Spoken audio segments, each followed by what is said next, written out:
Technology and Education by Straley Owen. Teachers and students have had many more opportunities in education today than ever before. Looking back at technology and education, it is fair to say that our educational predecessors were extremely limited on what tools and resources they were able to provide to their students. Certainly, that was no easy task. And when taking into account that often there would be one teacher to teach a class full of students ranging in age from 5 to 17, it is obvious that the demands and needs of those students would be challenging. Today, there are different challenges to behold in education. Education has come a long way from using slates and abacuses to create sentences and configure math problems. According to researcher and author Philip Reed, understanding the history of education within our country is important to grasp where education in this country and world will continue to go. He states that language arts and reading were initially taught for religious purposes so that children could read the Bible. Reading and literacy have continued to take front stage as it is the trigger to understanding and growth in all other subject areas as well. Within the formal education program, educators made great uses of the overhead projector to impart lessons and information to their students.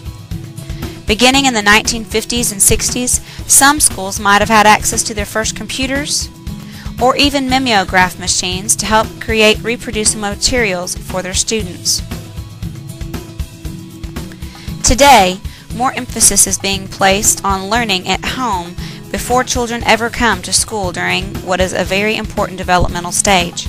By the time children come to their first classroom, many of them already have a grasp on letters and numbers and shapes and colors and sounds thanks to educationally geared programs such as Sesame Street or the Electric Company or Reading Rainbow and other preschool activities.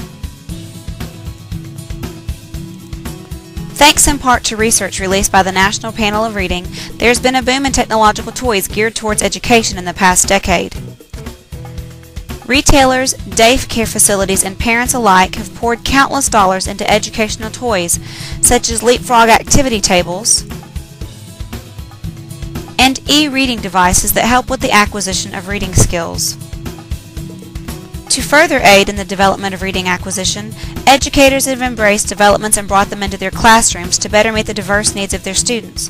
According to researchers and educators Elizabeth Cheney and David Allen Gilman, the role and functions of computers in education have become more varied.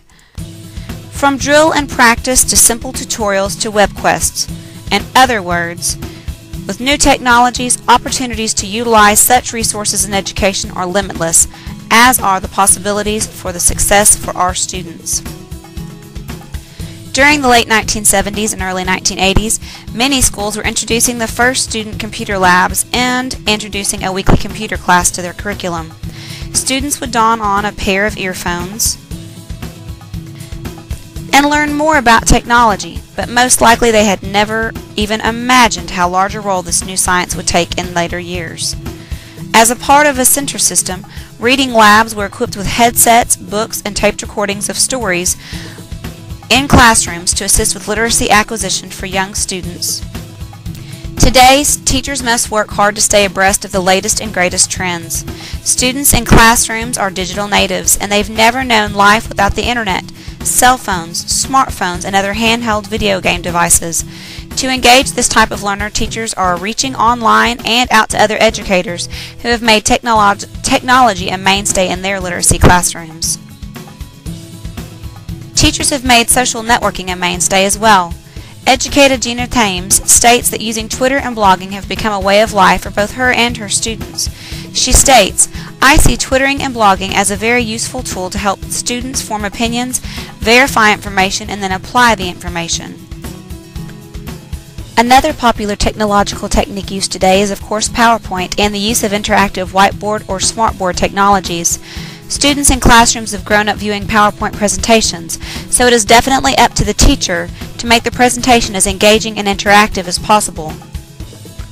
By using interactive games on the smartboard or having the students to create their own PowerPoint presentations, the technology is more accessible to the students and more pride and ownership in the final product is evident. Using Skype within the classroom is also becoming another popular mainstay for educators.